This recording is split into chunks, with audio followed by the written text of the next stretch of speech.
Hello, everybody. I'm Melissa. Welcome back to Book Bar, and welcome to the start of my top 10 faves of the year. I am going to say this kind of at the beginning of every video for the next couple of videos, but it might be different. I might forget things.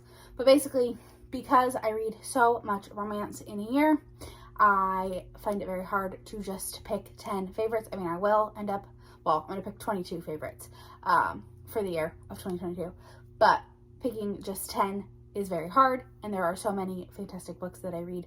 So, and also there are books that aren't romances that I believe will make my top 22 books.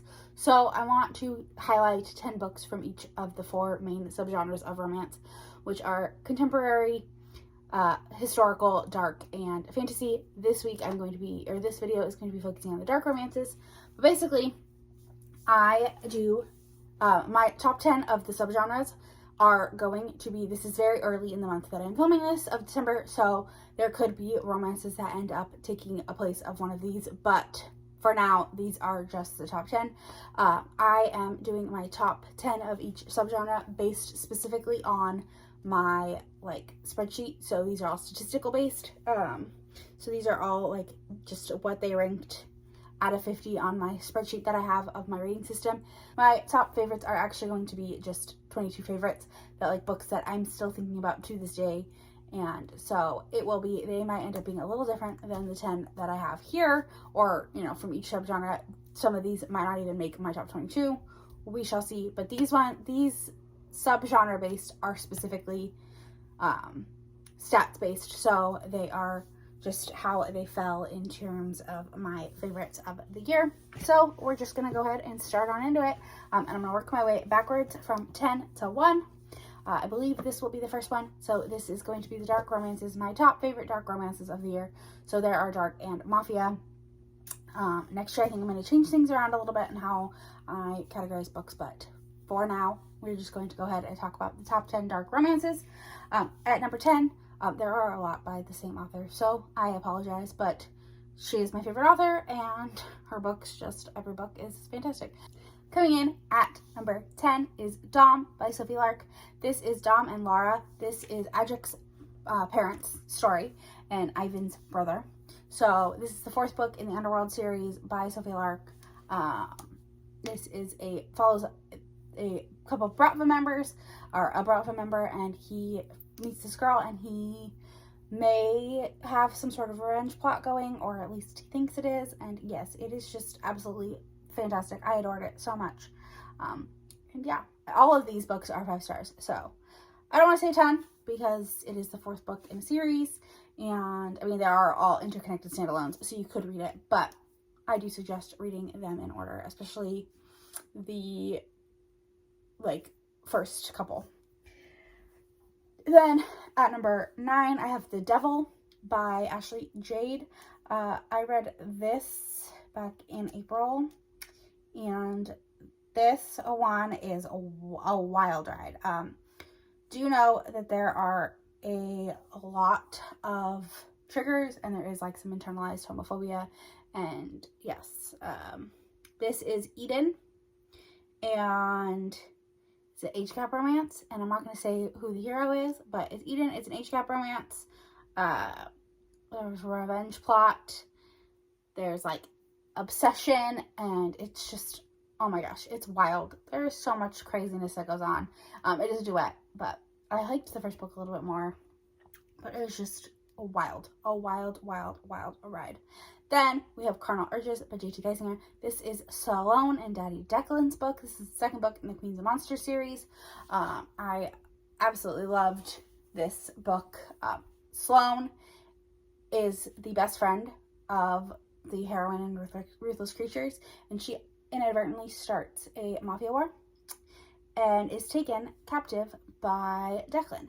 And she ends up being she's very sunshiny, or seems and everyone, all of his men bend to her will, and he's like, no, this isn't the way it's supposed to be. You're not supposed to all fall in love with her, but they all do, and it's just absolutely hilarious and a great time.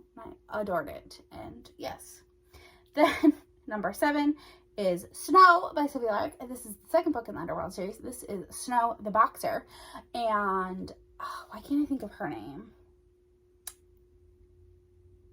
I get them all the names mixed up, especially because I read so many, but let me see. Snow was, Sasha.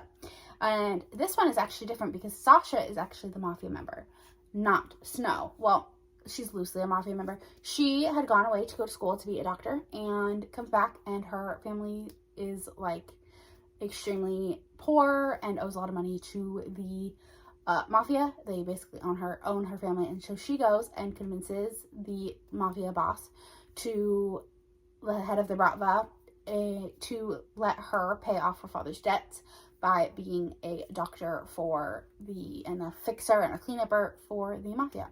And she does, and she ends up meeting Snow at a boxing ring because she ends up having to do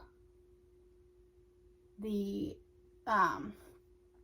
ends up having to be like the doctor for this boxing tournament thing that the Bratva boss puts on, and she falls in love with Snow, and it is adorable and fantastic, and I loved it so much. But yes, then number 5 is Inked in Lies by Jenna Darling. This is the 5th book in the Fallen Men series. This is Leela and Nova, and Leela is Harley Rose from the third book. It's her best friend, and Nova is also known as Casanova. He's kind of the pretty boy of the biker gang, and Nova and Leela have known each other forever. Nova and Leela used to live across the street from each other. Something happens to Leela when she's very young, and her brother end up actually going to live with Nova's family, and so they're raised very close together. And she's always kind of been in love with him, and they've always been drawn to each other. And something happens in the beginning, and she's like, "I'm done with him. I can't stand him." But that's not true. That's never true. So yeah, she also goes undercover and does some stuff, and Nova is tasked to try to keep her safe. But yes, it was fantastic. Then number 4 is The Bully by Sophie Lark. This is the 3rd book in the Kingmaker series. This is Dean, who we meet in the 1st book of the Kingmaker series, and Kat, who we meet in the 2nd book of the Kingmaker series. And this is, so the Kingmakers is the Mafia at Hogwarts, where they go to this school on an island, and they have a year of like learning how to be members of the Mafia, and they're put into different categories. There's the spies, the heirs, the enforcers, and the accountants. And Dean is an heir. He connects to other stories. So he's an heir, and he is the bad guy of the 1st book, and this is his redemption arc. And Kat is the sister of Zoe, who was in the 1st book, or in the 2nd book. She is also an heir, but Kat is put into the spies, and everyone's like, Kat, a spy? Because she's this very like meek seeming, quiet, seems very like shy, and it's her, realizing like, no, I should be a spy. And her and Dean, and they enter into, Dean witnesses something at the end of the 2nd book, and he basically tells Kat, you have a year of being you have to do everything I say, and I won't tell your secret. And something happens, and he has to do a very epic gravel. Some people don't think the gravel's enough. I thought it was. I absolutely loved it. Oh, it was so good. Then number 3 is There Are No Saints by Sophie Lark. I promise there's only one more Sophie Lark after this. There Are No Saints by Sophie Lark. This is the 1st book in the Sinner's Duet. I liked the 2nd book, but not as much as the 1st book. The 1st book was just chef's kiss perfection. Basically, this is Cole and Mara, and Cole is a serial killer and an artist, and he might get revenge on some people by putting them in his art after unaliving them. And Mara is unknowingly pitted in the middle of this rivalry between Cole and Alistair Shaw, who is another artist, also serial killer. But Alistair is more sinister, and Cole never hurts women, but Alistair does. He doesn't have the same moral dilemmas as Cole does, and Alistair may gift wrap Mara for Cole, and Cole's like, no, this isn't happening, and things go from there. And he might do a little light stalking, But yes, it was fantastic. It was very good. It is dark, so do check trigger warnings. It is a serial killer romance, so do know that. Then, number 2 is Good Gone Bad by Jenna Darling. This is the 3rd book in the Fallen Men series. This is Harley Rose, who is the daughter of Zeus's daughter, and Zeus is the leader of the Fallen MC. It is his daughter and Lionel Danner, who is the cop, or he's the cop. He is a cop. He is the main bad guy cop's son, and Harley Rose may call Danner when things go wrong, and they may be connected all through life, and it's just amazing. I adore this book so much. This is actually a lot of people's least favorite. It is my favorite. I love this one so much. I love HR and Lion, and it's so fun. And like the tattoo that he has on his chest that is for her, and it's just so fantastic. I adore this book.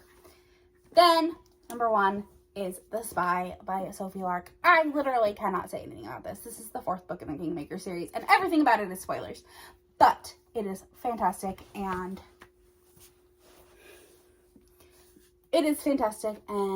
just all of the little Easter eggs and the things that happen in it, and you're like, no, Sophie, how could you do this? And then you're like, oh my god. How, it's so good. I adore this book with my whole heart and soul. It is just utter perfection. I immediately had to get a copy of it, even though it is a chunky boy, and it is not, it's the only one in the Kingmaker series that I own physically, but adore this book so much. And I did actually, it is signed by Sophie because I met her at Wanderlust, and yes, it is my favorite. This is my favorite dark romance of the year. And this actually is probably the darkest of the Kingmakers series. A lot of craziness goes down. But yes, those are my top 10 favorite dark romances of the year. I know some of them aren't super dark. A couple are darker than others. There are others that I probably could have put on this list. But again, this is strictly just statistic based. There is one on here, one dark romance that didn't really make this list that might end up making my top favorites of the year, just based off of the fact that I'm still thinking about it to this day, and I read it a couple months ago. So, yes, if you made it to the end of this, leave me a knife emoji, because, stabby stab dark. But don't forget to like, comment, subscribe, all the fun stuff. It really helps me out, and I will see you all in the next video where I talk about 10 more favorites. Bye!